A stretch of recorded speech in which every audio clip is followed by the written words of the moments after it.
على عباده الذين اصطفى وأشهد أن لا إله إلا الله وحده لا شريك له وأشهد أن سيدنا ومولانا محمدا عبده ورسوله أما بعد الحمدللہ ہمیں اللہ کا بہت شکر ادا کرنا چاہیے کہ اللہ تعالی ہمیں دین کی ایک مجلس میں اور دین کی بات سننے کی توفیق عطا فرما دیتے ہیں۔ یہ اللہ کا بہت احسان ہے۔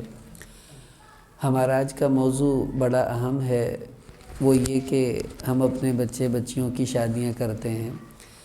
تو گزشتہ جمعے جو درس تھا اس میں تو یہ عرض کیا تھا کہ رشتہ کیسے تلاش کرنا چاہیے، بیٹے کا بیٹی کا، اسلام ہمیں اس کے بارے میں کیا ترغیب دیتا ہے۔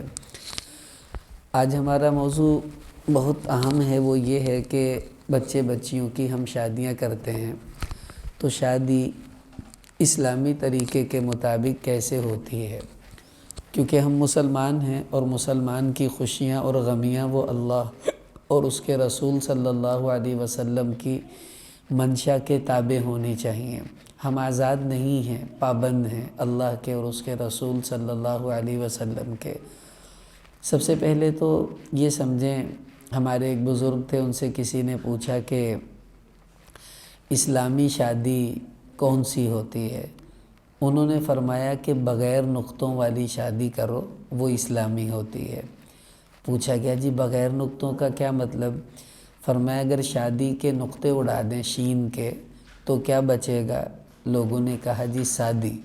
فرمایا بس یہی مطلب ہے کہ آپ شادی نہ کریں، شادی کریں، تو وہ اسلام کے عین مطابق ہے اور یہی منشا ہے اسلام کی اور رسول اللہ صلی اللہ علیہ وسلم کی بھی۔ تو حدیث میں آتا ہے اعظم النکاح برکتاً ایسرھا مؤونہ، کہ سب سے زیادہ برکت والا نکاح وہ ہوتا ہے جس میں جھنجھٹ کم ہو، رسومات نہ ہوں، زیادہ خرچے بلا وجہ کے نہ کیے جائیں، اسراف نہ ہو۔ یہ مزاج ہے اسلام کا کہ آپ جھنجھٹوں سے اپنے آپ کو بچائیں۔ ہمارے ایک بزرگ تھے مولانا مفتی زین العابدین صاحب رحمۃ اللہ علیہ، فوت ہو گئے، فیصل آباد میں تھے۔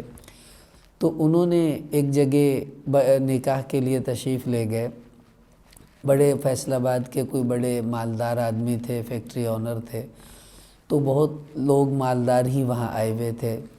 تو حضرت نے حضور علیہ السلام کی، صحابہ کی شادیوں کے قصے سنائے کہ ایسے وہ شادی کرتے تھے۔ پھر بعد میں لوگوں سے پوچھا کہ یہ بتاؤ کہ جو میں نے ابھی شادیاں تمہیں بتائی ہیں، یہ والی آسان ہے یا وہ والی جو تم کرتے ہو؟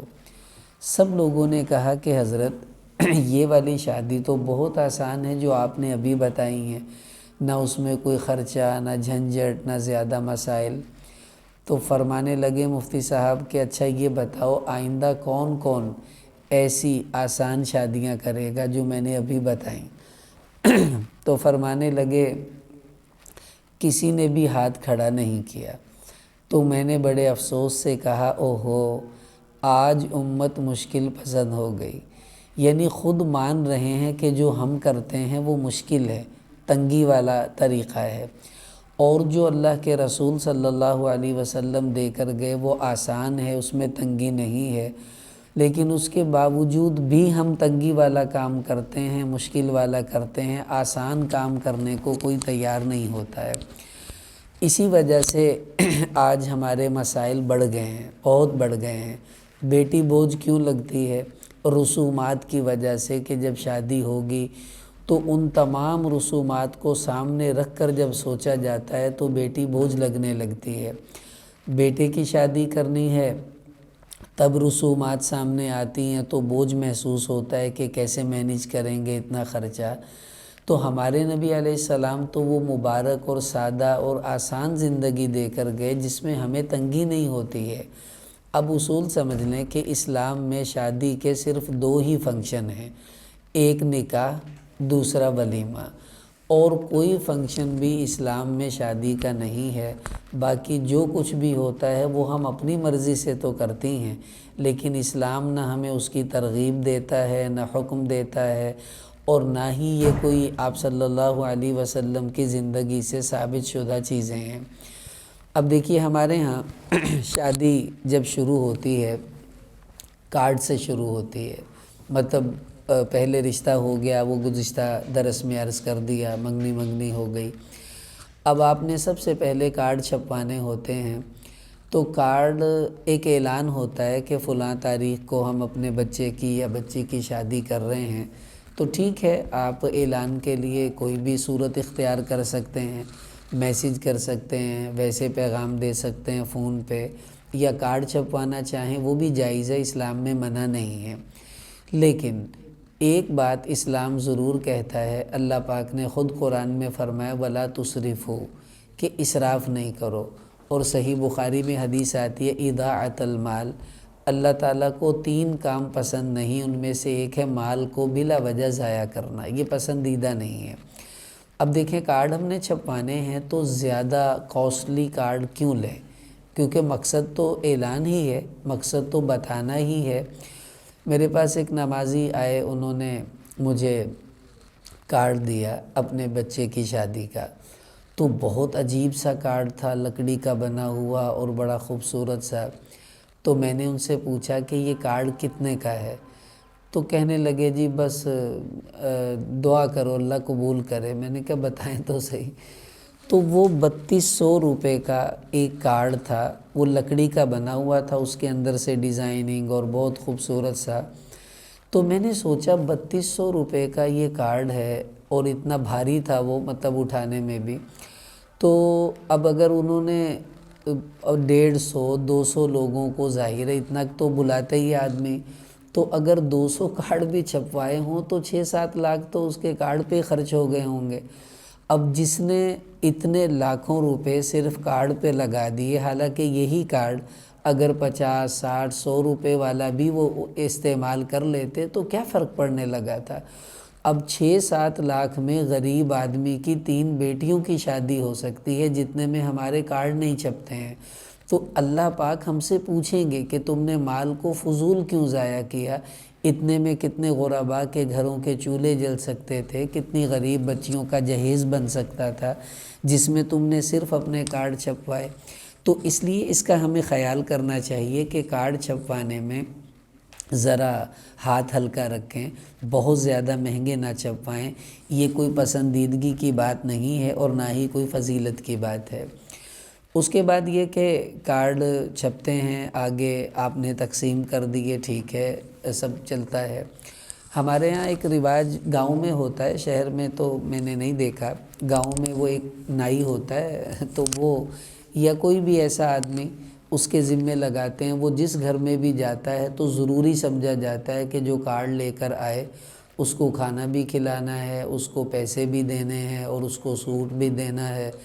اگر نہیں دیتے تو وہ جا کر شکایت کرتا ہے، جی تاڑے فلانے رشتہ دار نے مینوں صحیح طرح پوچھیا نہیں، نہ مینوں سوٹ دیتا نہ مینوں پیسے دیتے۔ بھائی تم کارڈ دینے آئے ہو، تمہارے ذمے جو کام تھا تم نے کر دیا، اب واپس چلے جاؤ۔ اب دیکھیں نا ٹی سی ایس والے آتے ہیں، ڈاکیا آتا ہے، وہ ہمیں جو پارسل ہمارا آیا ہے وہ ہمیں دے کر چلا جاتا ہے۔ اب ہمارے ذمے تو نہیں ہے ہم اسے کھانا بھی کھلائیں، اس کو پیسے بھی دیں اور اس کو جناب ہم سوٹ بھی دیں۔ اسی طرح وہ بھی ان لوگوں سے پیسے لیتا ہے جنہوں نے اس کو بھیجا ہوتا ہے، لیکن ہمارے اوپر وہ بلا وجہ کا جو بوجھ ڈلتا ہے، اس رسم کو ہم نے اتنا مضبوط کیا ہوا ہے کہ اپنی بے عزتی سمجھا جاتا ہے کہ جی فلاں کے گھر گئے ایسا نہیں ہوا۔ اور اسلام ایسی زبردستی والی دعوت کو، ایسی زبردستی والے پیسوں کو پسند نہیں کرتا ہے جو دل کی خوشی کے بغیر دیے جائیں، اس لیے ان رسومات کو بھی ہمیں ختم کرنے کی ضرورت ہے۔ اگلی بات یہ کہ حال آپ نے کروایا، ٹھیک ہے، آپ اپنے مہمانوں کو ظاہر ہے کہیں تو ٹھہرائیں گے، تو اس کا اچھا انتظام جہاں آپ کو پاسبل لگتا ہے آپ کیجئے۔ اب رہی بات کہ بارات بلوانی ہے، ظاہر ہے بیٹی کی شادی ہے تو بارات آئے گی، بیٹے کی ہے تو بارات جائے گی۔ اب یہ بارات کیا ہے؟ کیا حضور نے اس کی کوئی ترغیب دی؟ اسلام میں اس کا کوئی تصور ہے؟ دیکھیے پہلے زمانوں میں دور دور نکاح نہیں ہوتے تھے، قریب قریب لوگ رہتے تھے، اپنی ہی قبیلے میں شادیاں ہوتی تھیں، تو وہاں بارات کی ضرورت بھی نہیں تھی، رواج بھی نہیں تھا، بس ایک ہی محلے میں ہیں، ادھر سے ادھر، ادھر سے ادھر شادیاں ایسی ہوتی تھیں۔ لیکن بعد میں دور دور رشتے ہونے لگے، آبادیاں بڑھ گئیں، ٹرانسپورٹ کا سلسلہ جاری ہوا، تو اس میں پھر یہ تھا کہ پہلے زمانوں میں قافلے آتے تھے، چونکہ لوگ جنگل میں ڈاکو لوٹ لیتے تھے راستوں میں، تو کئی لوگ اکٹھے ہو کر سفر کرتے تھے تاکہ ہمیں کوئی راستے میں لوٹے نہیں۔ اب جب شادیاں ہونے لگیں تو ظاہر ہے دلہن بھی ہے اور اس کا کچھ سامان بھی ہے، زیور بھی ہے، تو اس کے لیے کچھ لوگ لے جانے پڑتے تھے جو سامان بھی اٹھائیں اور ساتھ میں حفاظت بھی ہو جائے گی۔ تو یوں پھر لڑکے والے کافی سارے لوگ لے کر جاتے تھے وہ سامان اٹھانے کے لیے، جہیز کا بھی اور بھی دوسری چیزیں وغیرہ وغیرہ۔ تو بارات کا تصور یہاں سے شروع ہوا۔ اصل میں باراتی وہ ملازم ہی ہوتے تھے جو سامان اٹھانے جاتے تھے بیچارے، وہ پھر ان کو کھانا بھی انہیں کھلانا پڑتا جہاں وہ جاتے تھے۔ تو اس طرح یہ سلسلہ شروع ہوا تھا۔ اچھا، اب ہم دیکھیں کیا آج بھی ایسی ضرورت ہے؟ اب ہماری بارات کی ترتیب کیا ہوتی ہے؟ سامان تو 2 دن 3 دن پہلے ہی آ جاتا ہے دلہن کا، گھر میں سیٹ بھی ہو جاتا ہے۔ اب یہ جو بندے اتنے سارے ہم لے کر جاتے ہیں، یہ سامان تو اٹھانے گئے نہیں ہیں، یہ پھر کیوں گئے ہیں؟ یہ بارات کی ترتیب ہے جو اب ضرورت نہیں ہے اس کی۔ اب تو راستے میں بھی موٹر وے پولیس جگہ جگہ ان کی کھڑی ہوتی ہیں، اب ہمیں اس کی بھی کوئی ایسی خطرہ نہیں ہے کوئی راستے میں لوٹ لے گا یا کچھ ایسا۔ اور ہو بھی تو سب باراتی پہلے ہی بھاگ آتے ہیں، بیچارہ دولہا ہی سب سے آخر میں آ رہا ہوتا ہے، تو اس لیے وہ بھی ایسا کوئی کوآپریٹ نہیں کرتے ہیں بارات والے کہ وہ آخر تک رکیں گے۔ اب یہ بارات جو ہے محض مہمان نوازی ہے اور کچھ بھی نہیں ہے۔ اب مہمان نوازی کا اصول سمجھ لیں۔ اسلام یہ کہتا ہے آپ زبردستی کسی کے مہمان نہیں بنیں گے، کسی کے اوپر بوجھ نہیں بنیں گے۔ خوشی سے کوئی آپ کو دعوت دے تو آپ چلے جائیں اور کوئی حرج نہیں ہے۔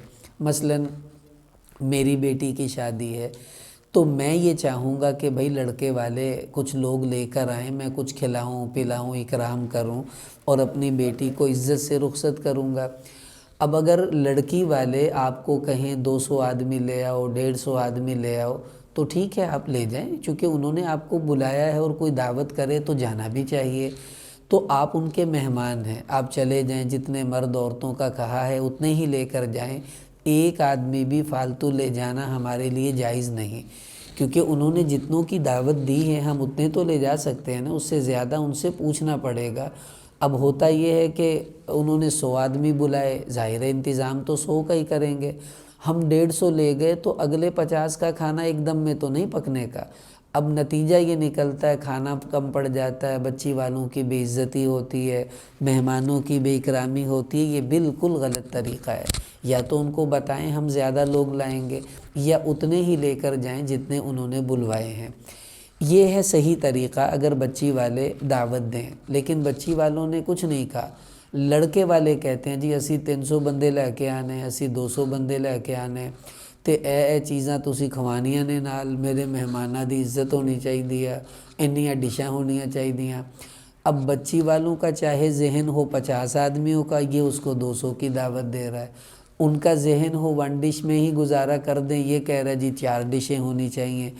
اب وہ دیکھتے ہیں کہ بیٹی کا معاملہ ہے، نہیں کریں گے تو مسئلے بنیں گے، تو قرض لے کر بیچارے وہ بارات کا کھانا پتہ نہیں کیسے مینیج کرتے ہوں گے۔ یہ والی دعوت اسلام میں پسندیدہ نہیں۔ حدیث میں آتا ہے لا یحل مال امرئ مسلم الا بطیب نفس من، کسی کی دلی خوشی کے بغیر اس سے کچھ کھانا یہ حلال نہیں ہے، حرام ہے، ناجائز ہے۔ اب لڑکے والوں کا یہ مطالبہ کرنا کہ ہم بارات اتنی لائیں گے یہ درست نہیں ہے۔ ہاں لڑکی والے آپ کو آپشن دیں اور پوچھیں آپ کتنے لوگ لائیں گے، پھر آپ بتائیں اتنے، وہ کہیں کم کریں تو آپ کم کر لیں، وہ کہیں ٹھیک ہے تو پھر ٹھیک ہے۔ اب یہ آپس میں انڈرسٹینڈنگ سے ہونا چاہیے، اور مشورہ یہ ہے زیادہ بوجھ نہیں ڈالنا چاہیے بچی والوں پر، کم ہی لوگوں پر اکتفا کریں۔ ہاں ولیمے میں آپ جتنے مرضی بلائیں، اس میں کوئی مسئلہ نہیں ہے۔ اگلی بات یہ کہ جو رخصتی کا طریقہ ہے، اب بارات جاتی ہے تو اس سے پہلے لڑکے کی صحرہ بندی ہوتی ہے۔ اب بھئی صحرہ بندی کسے کہتے ہیں؟ بس جی وہ لڑکا بیٹھ جائے گا، سب لوگ اس کو پیسے دیں گے وغیرہ وغیرہ۔ اب یہ جو سب کچھ ہم کرتے ہیں، کیا اسلام نے ایسا کچھ ہمیں کرنے کو کہا ہے؟ تو جواب ملے گا نہیں، اس کا مطلب ہے یہ رسم ہے، اور لکھا بھی ہوتا ہے رسم صحرا بندی۔ پھر بچی کی شادی ہے تو اس کی مہندی ہوتی ہے جس کو ہم رسم حنا کہتے ہیں۔ اس کا مطلب ہے جب وہ رسم ہے تو رسم کا دین سے تو کوئی تعلق نہیں ہے۔ جب یہ رسم ہے تو ہمیں تو رسومات کو چھوڑنا چاہیے۔ ہم مسلمان ہیں، اپنے نبی علیہ السلام کی دین اور سنت کے پابند ہیں، تو ان رسومات سے اپنے آپ کو بچانے کی کوشش کریں۔ اب ہوتا کیا ہے، بچی کی شادی ہے، کوئی 10 کارڈ نکلتے ہیں اندر سے جب وہ کارڈ دینے آتے ہیں چھوٹے چھوٹے، یہ مایو کا کارڈ ہے، یہ مہندی کا کارڈ ہے، پتہ نہیں کیا کیا اس پہ نکلتا ہے۔ اب اتنی رسومات بن گئیں کہ مہندی کے کپڑے الگ سلوانے پڑتے ہیں، وہ پیلے کلر کے ہوں گے، مایو کے اور کلر کا سوٹ ہے، اور پھر جناب صحرا بندی، پتہ نہیں کیا کیا۔ اب دیکھیں مہندی لگانا منع نہیں ہے، اچھی بات ہے، عورت کو لگانی چاہیے۔ ہمارے نبی نے ترغیب دی ہے کہ مرد عورت کے ہاتھ میں فرق ہونا چاہیے، عورت کو مہندی لگانی چاہیے، لیکن مہندی لگانا تو جائز ہے، مہندی منانا جائز نہیں ہے۔ یہ خالصتاً ہندوؤں کی رسمیں ہیں۔ ہمارا پرابلم یہ ہے کہ ہم ابھی تک غلام بن کر زندگی گزارتے ہیں ان قوموں کی جن سے ہم نے آزادیاں حاصل کی ہیں۔ اب جو ہم فلموں میں ڈراموں میں دیکھتے ہیں بچے بچیاں، وہی کچھ کرنے کی کوشش کرتے ہیں۔ اب چونکہ ہندوؤں کے ہاں مہندی ہوتی ہے، ہم لوگ بھی کر رہے ہیں، ہندوؤں کے ہاں مایو چلتا ہے، ہم لوگ بھی کر رہے ہیں، تو پھر ہم مسلمان کیا ہوئے؟ ہم تو پھر ہندوؤں کے ہی مذہب پر ہیں ابھی تک، حالانکہ ہم تو ہندوؤں سے آزاد ہو کر پاکستان میں آئے تھے، لیکن ابھی تک ہماری سوچ آزاد نہیں ہوئی۔ اس لیے اب مہندی پر ہزاروں روپے ضائع ہوتے ہیں۔ میرے ایک دوست ہیں، ان کا ایک حال ہے، شادی حال، وہ مجھے بتانے لگے کہ مولانا ابھی یہاں ایک مہندی کا فنکشن ہوا میرے حال میں، دونوں بڑے مالدار لوگ تھے، تو مہندی میں لڑکی والوں نے لڑکے کو کار دی ہے تحفے میں، اور کہنے لگے جو پیسوں کا لین دین اور جو انہوں نے پٹاخے بجائے اور جو کچھ بھی کیا، تو کہنے لگے میں نے ان سے پوچھا کہ کتنا خرچ ہوا ہوگا آپ کا مہندی میں؟ تو کہتے انہوں نے کہا جی تقریباً 70 لاکھ روپے لڑکے والوں نے کہا ہمارا لگا ہے صرف مہندی کے اندر، جو یہ ہلکی پھلکی انہوں نے کی ہے۔ اب بھائی اتنے پیسے لگا دیے لین دین میں، یہ سب کیا ہے؟ ایک تو رسم کر کر اللہ کو ناراض کیا، دوسرا اپنا مال ہم نے ضائع کیا، کتنی نقصان میں ہم لوگ چلے جاتے ہیں، دنیا بھی گئی اور آخرت بھی گئی۔ ہمیں ایسا نہیں کرنا چاہیے۔ گھر میں بیٹی ہے، آپ اس کو مہندی لگائیں، اگر ضرورت ہے ہاتھ پر لگانے کی، کوئی حرج نہیں ہے، لیکن یہ رسم ہر آ کر وہ رکھیں، پھر وہ گانے چلتے ہیں، پھر ڈانس کیا جاتا ہے، ان چیزوں سے اپنے آپ کو بچائیں کہ ہماری شادی اللہ کو خوش کرنے والی ہو، ناراض کرنے والی نہ ہو۔ اب دیکھیں نا، شادی خوشی کا موقع ہے، اور خوشی میں تو اللہ کو زیادہ یاد کرنا چاہیے۔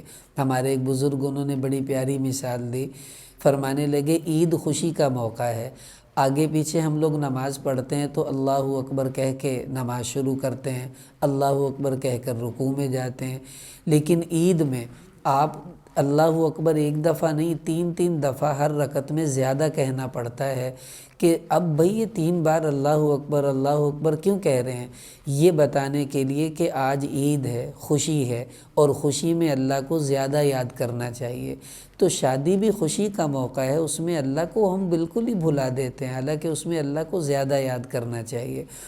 اب دوسری پرابلم ہماری یہ ہے کہ ہماری جو لڑکا جب اس کی مہندی ہوتی ہے تو وہ تو پورے اہل محلہ کے لیے ایک سانحے سے کم نہیں ہوتی ہے۔ جب لوگ تھک ہار کر بستر پر لیٹنے کے لیے تیار ہوتے ہیں 10-11 بجے، بیمار کو بڑی مشکل سے نیند آئی ہوتی ہے، قرآن پڑھ کر کوئی بڑی مشکل سے لیٹا ہوتا ہے، تو ایک دم کچھ نوجوان ڈھول والے کو لے کے آتے ہیں اور دھما دھم شروع ہوتے ہیں، پورے محلے میں شور و غل، پٹاخے۔ میرے ایک دوست پوچھنے لگے جی مہندی کیا ہوتی ہے؟ میں نے کہا مہندی ایک چیلنج ہوتا ہے لڑکے والوں کی طرف سے کہ اگر کوئی مائی کا لال محلے میں سو کر دکھا سکتا ہے تو سو کر دکھائے، اس کو مہندی کہتے ہیں۔ ہمارے گلی میں ایک دفعہ 2-3 شادیاں تھیں اکٹھی ہی، تو وہ آج ایک کی مہندی، پھر 2 دن بعد دوسرے کی، تو جب تیسری مہندی آئی نا تو میرا بیٹا مجھے کہنے لگا ابو جی آج پھر رات جاگ کے گزارنی پڑے گی۔ میں نے کہا بیٹا آج بھی عبادت کی رات ہے تو بیٹھ کے گزاریں گے ہم۔ کیسے سو سکتے ہیں اتنے شور میں؟ آپ کے دروازے کے آگے ڈھول بج رہے ہیں، پٹاخے بج رہے ہیں، تو امپاسبل ہے کہ آپ کچھ دیر بھی آرام کر پائیں۔ اب یہ کتنا بڑا گناہ ہے کسی مسلمان کو ستانا، اسے تنگ کرنا۔ ہمارا دین تو اونچا قرآن پڑھنے کی اجازت نہیں دیتا اگر کسی کے آرام میں خلل آئے، اونچا ذکر نہیں آپ کر سکتی، لیکن آپ تو ڈھول بجا رہی ہیں، آپ تو شور کر رہے ہیں، آپ تو پٹاخے بجا رہے ہیں۔ تو یہ ہماری شادیاں لوگوں کو بھی پریشان کریں، اللہ کو بھی ناراض کریں، یہ سب کیا ہے؟ یہ اسلام نہیں ہے، یہ غیر اسلامی طریقے ہیں اور ہمیں ان سے اپنے آپ کو بچانے کی کوشش کرنی چاہیے۔ اس کے بعد یہ ہوا کہ بارات ہے، آپ لوگ جا رہے ہیں، ٹھیک ہے، اللہ پاک برکت دے، بیٹے کی بارات ہے، تیار ہوئے۔ اب جو وقت انہوں نے دیا ہے ہمیں چاہیے ہم وقت پر پہنچیں۔ ہوتا کیا ہے، انہوں نے 1 بجے بلایا ہے، ہم 1 بجے گھر سے ہی نکل رہے ہیں اور 2 گھنٹے کا سفر بھی ہے، وہاں 3-4 بجے پہنچے، وہ بھی پریشان، کھانا بھی ٹھنڈا ہو گیا، کتنی بدنظمی ہوتی ہے۔ تو وقت کی پابندی ہمارا دین ہمیں سکھاتا ہے۔ آپ غور کریں اسلام میں نمازوں کو کتنے مینیج کیا گیا ہے، بھئی جلدی پڑھ لو قضا نہیں ہو جائے، تاکہ ہمیں وقت کی پابندی آ جائے۔ روزہ ہے، اس وقت سحری ہے، اس وقت افطاری ہے، کتنی ہم جلدی جلدی کرتے ہیں، بھئی ٹائم ختم ہو رہا ہے جلدی کر لو۔ تو وقت کی پابندی دین ہمیں سکھاتا ہے، اور ہماری شادیوں میں اکثر پرابلم یہ ہے کہ 1 بجے لوگ آتے ہیں اور 4 بجے ان کو کھانا ملتا ہے، اتنا لمبا انتظار، اتنی مصروفیات سے لوگ آتے ہیں۔ کیوں کہ بارات ہی نہیں آئی تو بیچارے کھانا کیسے کھائیں گے؟ تو یہ نیت کریں کہ باراتوں میں وقت پر جانے کا اہتمام کریں، دیر نہیں ہمیں کرنی چاہیے۔ اس کے بعد جب وہاں پہنچتے ہیں تو راستے میں ہم لوگ اسٹے کر کے جیسے بھی پہنچ گئے۔ اب جا کر آپ گئے ہیں، ٹھیک ہے، جلدی سے ان کو بتا دیں بھئی ہم آ گئے اور اندر حال میں چلے جائیں، لیکن وہاں رکتے ہیں، پھر وہ باجے والے آتے ہیں، ڈھول والے آتے ہیں، وہ دولہے کو آہستہ آہستہ آہستہ حال تک پہنچاتے ہیں، اور ایک عجیب منظر ہوتا ہے۔ حالانکہ یہ سب چیزیں اسلام میں تو میوزک بالکل منع ہے، اور ہم دھما دھم وہ سب کر رہے ہوتے ہیں۔ اس کا مطلب ہے نکاح سے پہلے ہی ہم نے اپنے اللہ کو ناراض کر دیا ہے، یہ بڑے خطرے کی بات ہے۔ خیر اس کے بعد اندر چلے گئے، اب نکاح ہوگا۔ نکاح میں اب اصول اچھی طرح یاد کر لیں۔ جو بیٹی ہوتی ہے لڑکی یعنی دلہن، اب اکثر دلہنوں کی وجہ سے نکاح لیٹ ہوتے ہیں، دلہنوں کی وجہ سے کھانا لیٹ ملتا ہے۔ کیسے؟ دلہن چلی جاتی ہے پارلر میں، اب وہ آئے گی تو نکاح ہوگا، اب وہ تو کہتے ہیں جی 2 گھنٹے لگیں گے، اتنی دیر ہوگی، اور کتنی پرابلم ہوتی ہے۔ تو اس کا حل یہ ہوتا ہے کہ جب دلہن پارلر جانے لگے تو وہ جانے سے پہلے اپنے والد کو، بھائی کو، کسی کو اپنا وکیل بنا دے کہ میری طرف سے آپ کو اجازت ہے، آپ میرا نکاح کر دیجئے گا۔ اب بچی بھلے جب مرضی آئے، باپ وہاں ہوگا، مولوی صاحب نکاح پڑھا دیں گے، سب لوگ کھانا کھا لیں گے۔ سائن ہی ہیں، وہ جب مرضی ہو جائیں، آج ہو جائیں، کل ہو جائیں، اس کا کوئی مسئلہ نہیں ہے، سائن جب مرضی کروا سکتے ہیں۔ تو یہ والا جو عمل ہے یہ دلہنوں کو کرنا چاہیے تاکہ لوگوں کو آپ کی وجہ سے پریشانی نہ ہو۔ اس کے بعد یہ ہے کہ نکاح ہوا تو نکاح میں حق مہر طے کرنا ہوتا ہے۔ اب یہ اچھی طرح سمجھ لیں، حق مہر بیٹی والوں کا حق ہے، دلہن کا حق ہے، لڑکی والوں کی مرضی سے طے ہوتا ہے۔ کم سے کم حق مہر اسلام میں وہ 3 تولے چاندی کی قیمت ہے، اس سے کم حق مہر طے کرنا جائز نہیں ہے۔ مثلا آج کل چاندی تقریباً 2500 روپے ہے، تو اس اعتبار سے تقریباً 8000 تک جو ہے حق مہر ہونا چاہیے، اس سے کم حق مہر نہیں ہو سکتا آج کل۔ زیادہ کتنا کرنا ہے اس کی اسلام نے کوئی پابندی نہیں لگائی۔ رسول اللہ صلی اللہ علیہ وسلم نے اپنی بیٹی سیدہ فاطمہ رضی اللہ عنہا کا جو مہر مقرر کیا تھا اس کو مہر فاطمی کہتے ہیں۔ وہ 131 تولے چاندی تھی، اور آج کل تقریباً وہ 3,22,000 روپے بنتا ہے، جو حضرت فاطمہ رضی اللہ عنہ کا مہر ہمارے نبی نے طے کیا تھا۔ تو یہ بھی ٹھیک ہے، آپ یہ مقرر کرنا چاہیں یا اس سے بھی زیادہ کچھ مقرر کرنا چاہیں تو کوئی مسئلہ نہیں ہے، وہ آپس کی رضامندی سے ہو۔ لیکن ایک بات یاد رکھ لیں، حضرت عمر رضی اللہ تعالیٰ عنہ کا مشورہ ہے کہ لا تغال المہور، کہ زیادہ مہر رکھنا اچھا نہیں ہے، کیونکہ اس سے آپس میں برکت نہیں رہتی ہے، وہ لوگ شک میں پڑ جاتے ہیں کیوں اتنا مہر رکھوا رہے ہیں، تو اس لیے بہتر ہے مناسب سا ہو جو آپس میں رضامندی سے طے ہو جائے۔ اب اس کے بعد نکاح ہو گیا، نکاح کے بعد کھانا وانا کھائیں، اس کے بعد بچی گاڑی میں بیٹھے اور اس کے بعد آ جائیں، یہ ہونا چاہیے۔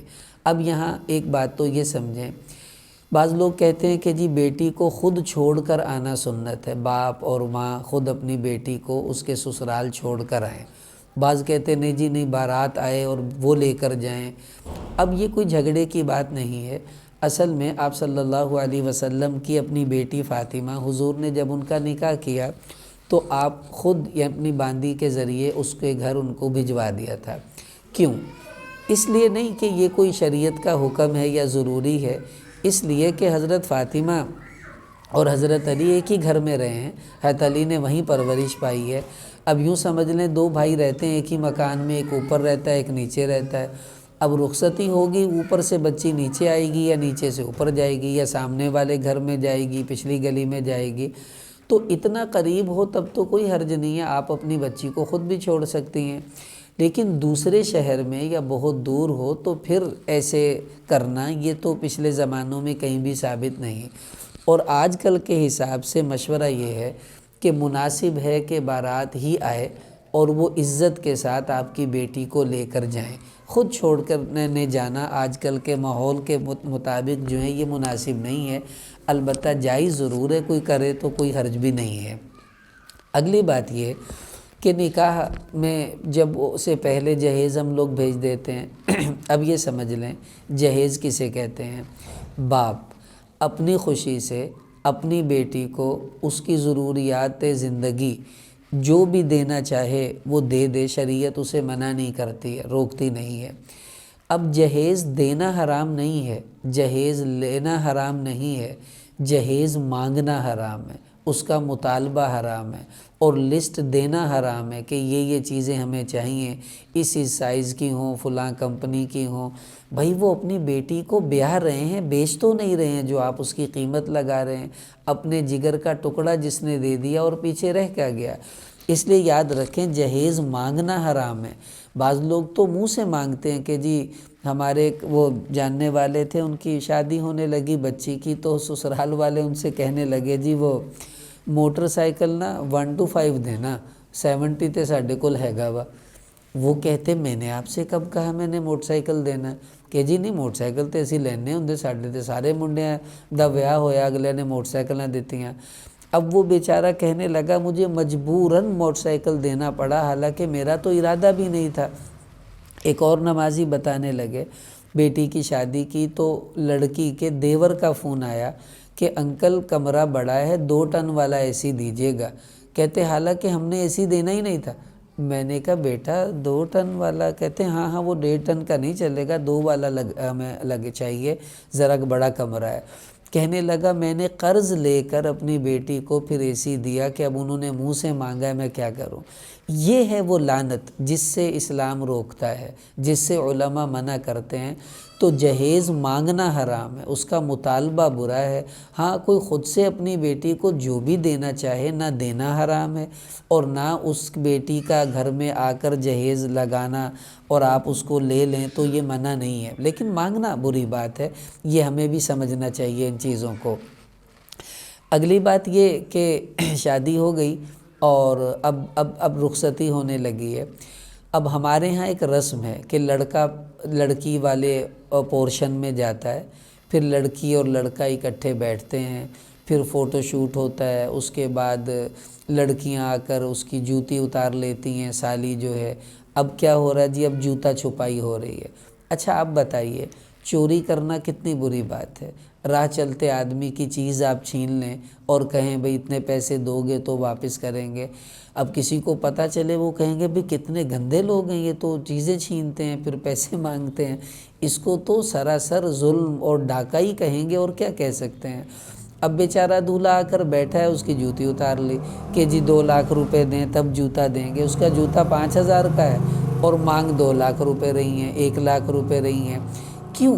ہم اپنی بیٹیوں کو یہ تربیت دے رہے ہیں کہ وہ لوگوں کی چیزیں چھینیں، پھر ان سے پیسے مانگیں زبردستی۔ یہ تو ویسی بری بات ہے، مہمان کی بے اکرامی ہے۔ اب دیکھیں نا، آپ یہاں بیان سننے آئی ہیں، اب کوئی آپ کی جوتی اٹھا کر کہے کہ 1,00,000 روپے دو تب دیں گے جوتا، تو آپ کہیں گی بھئی ہم تو مصیبت میں پھنس گئے۔ اب دولہا سوچے گا یار ہم تو رشتہ کر کے پھنس گئے، یہ تو جوتے چور لوگ ہیں، ہماری جوتی اتار لی ہے انہوں نے، اور دے نہیں رہی ہیں، اور اوپر سے کہہ رہی ہیں پیسے دو۔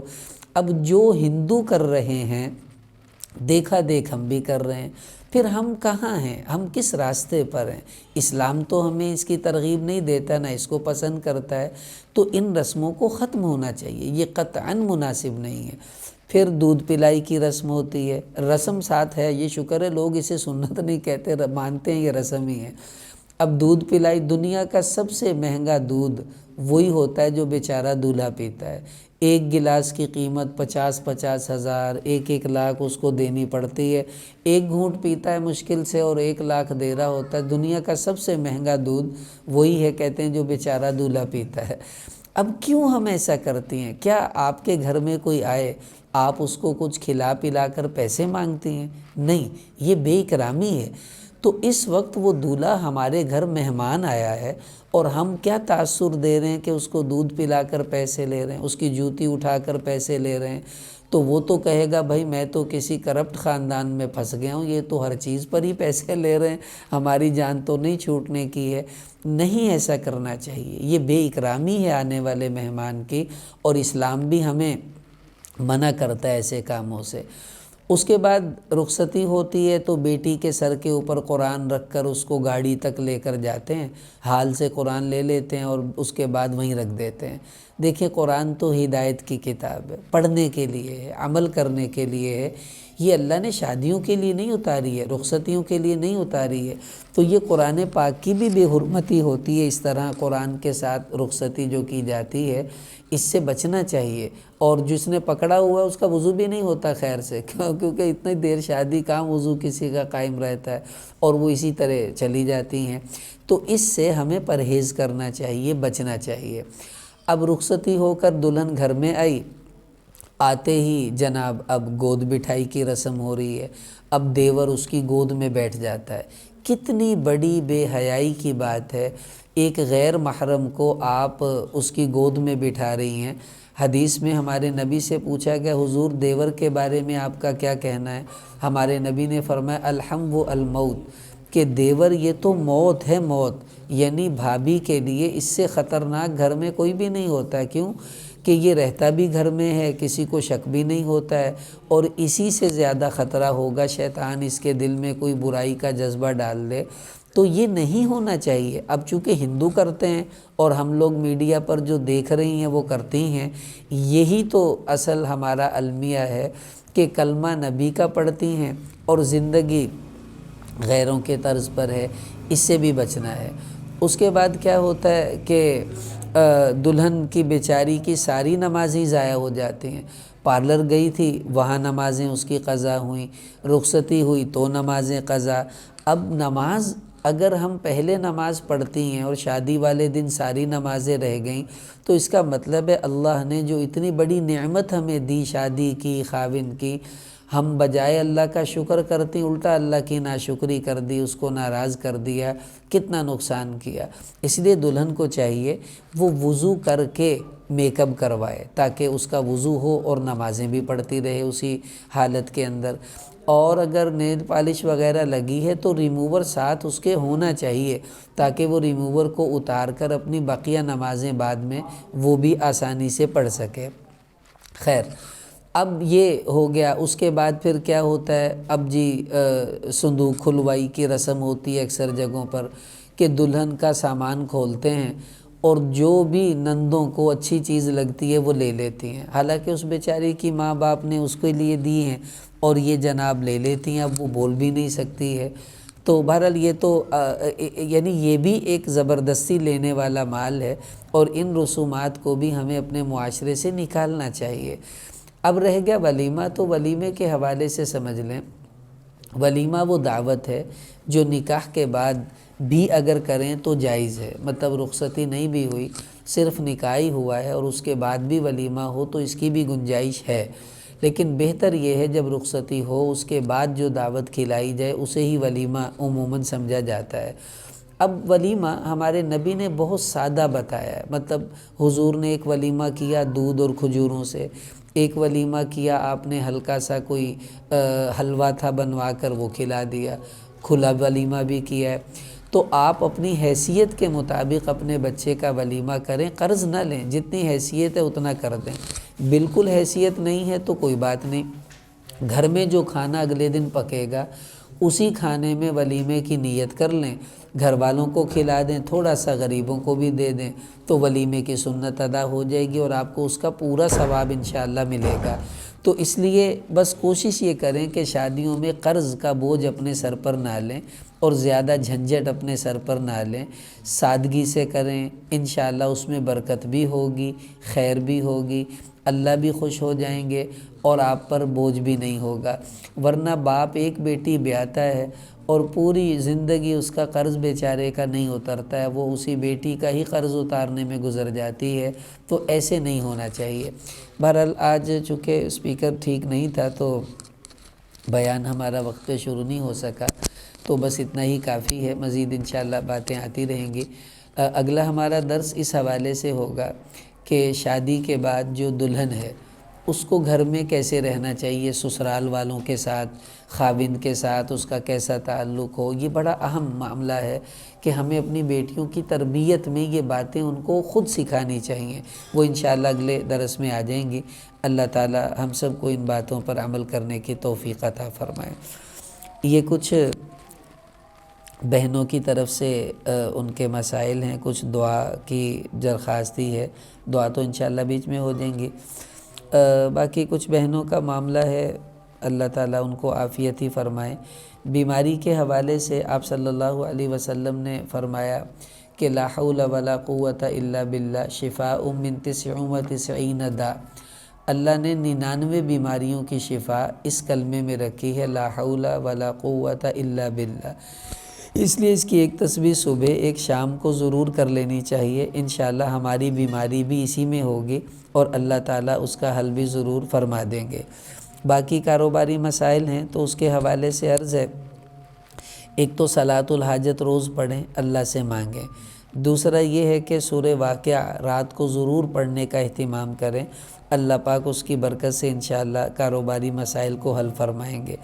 باقی ایک بہن ہے، ان کے کچھ گھریلو معاملات ہیں، گھر میں کچھ جھگڑا اور خاوند سے کچھ موافقت نہیں رہتی ہے، تو دیکھیں انشاءاللہ یہ اگلے بیان میں عرض کروں گا کہ گھر میں ایسے امور پیش آ جائیں تو ہمیں کیسے رہنا چاہیے، لیکن خلاصہ یہی ہے کہ صبر اور اللہ سے اچھے وقت کی امید، یہی انسان کو سب سے اچھی مرہم ہے جو ایسے موقعوں پر دے جاتی ہے۔ اللہ تعالیٰ عافیت بھی فرمائے۔ باقی جن کے گردوں کا معاملہ ہے ان سے درخواست ہے، سورۃ الم نشرح، یہ قرآن پاک میں الم نشرح لک صدرک، اس سورۃ الم نشرح کو 31 مرتبہ پڑھیں، پانی پر دم کریں، تھوڑا سا پانی لے لیں جتنا وہ پی سکیں، اور نہار منہ بیمار جو ہیں ان کو پلا دیا کریں، لگاتار یہ انشاءاللہ آپ کریں 15 دن تک، اللہ تعالیٰ ان کے لیے بھی صحت کا معاملہ فرمائیں گے۔ اب دعا کر لیجئے۔ اچھا آگے بھی ہیں،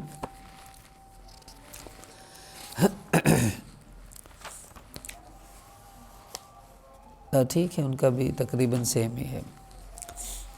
اب دعا کر لیجئے۔ بسم اللہ الرحمن الرحیم۔ اللہم صلی علی سیدنا محمد النبی الامی وعلی آلہ وسلم تسلیما۔ ربنا آتنا فی الدنیا حسنۃ وفی الآخرۃ حسنۃ وقنا عذاب النار۔ اے اللہ، اے ہمارے پروردگار، ہم سب کے گناہوں کو معاف فرما دے۔ یا اللہ، تیری رحمت ہو جائے تو ہر معاملہ آسان ہے، تو اپنی رحمت کی بارش برسا، ہمارے گناہوں کو معاف فرما۔ جو مسلمان دنیا سے چلے گئے، اللہ پاک ان سب کی مغفرت فرما دے، ان کی قبروں کو جنت کا باغ بنا دے، سب کے ساتھ عافیت کا معاملہ فرما۔ ہمارے بھائی فہیم صاحب، ان کے ماموں کا گزشتہ دنوں انتقال ہوا، یا اللہ ان کی بھی مغفرت فرما، ان کی آخرت کی ساری منزلیں آسان فرما، اور ان کی قبر کو جنت کا باغ بنا دے، اور جو بھی نیک بندوں سے تو قبر میں خیر کے معاملے فرماتا ہے وہ ان کی قبر میں بھی جاری فرما دے، ان کی خطائیں معاف فرما دے، ان کی نیکیوں کو قبول فرما۔ اور یا اللہ جتنے بیمار ہیں ان سب کو شفائے کاملہ عطا فرما، اس مجمع میں جتنی بہنیں بیمار ہیں ان کو بھی شفا عطا فرما۔ یہ جن جن بہنوں نے دعا کے لیے کہا ہے، بہت سی بہنیں ہیں، تو نام تو اللہ ان کے تو جانتا ہی ہے اور ان کے حالات بھی تو جانتا ہے، ان سب بہنوں کو شفا عطا فرما دے، اور ان کے گھروں میں جو کسی کا خاوند بیمار ہیں، کسی کے نانا بیمار ہیں، اللہ ان سب کو شفائے کاملہ عطا فرما دے اور عافیت کا معاملہ فرما۔ یا اللہ جن کے گھروں میں تنگیاں ہیں اپنی رحمت سے ان کو بھی دور فرما دے، سب کو برکت والا رزق عطا فرما، وسعت والا رزق عطا فرما۔ اے اللہ جب تو نے زندگی دی ہے، سانس دی ہے، تو رزق بھی تو ہی دیتا ہے، اللہ اپنے خزانوں سے سب کو خوب برکت والا رزق نصیب فرما دے۔ جن بہنوں کے گھروں میں قرضوں کے معاملات ہیں، اے اللہ اپنی رحمت سے اپنے خزانوں سے ان کے قرضوں کا انتظام فرما دے۔ جو بہنیں بے اولاد ہیں انہیں نیک صالح اولاد عطا فرما، جن کے بچے بگڑے ہوئے ہیں اللہ ان کی اصلاح فرما دے، ان کے بچوں کو نیک بنا دے۔ جن کی بیٹیاں اپنے گھروں میں تنگ ہیں اللہ ان کے لیے بھی راحتیں پیدا فرما، عافیت کا معاملہ فرما۔ یا اللہ ہم نے جو مانگا ہے ہمیں عطا فرما دے، جو نہیں مانگ سکے ہمارے لیے بہتر ہے وہ بھی نصیب فرما۔ صلی اللہ علی النبی الامی الکریم، آمین برحمتک یا ارحم الراحمین۔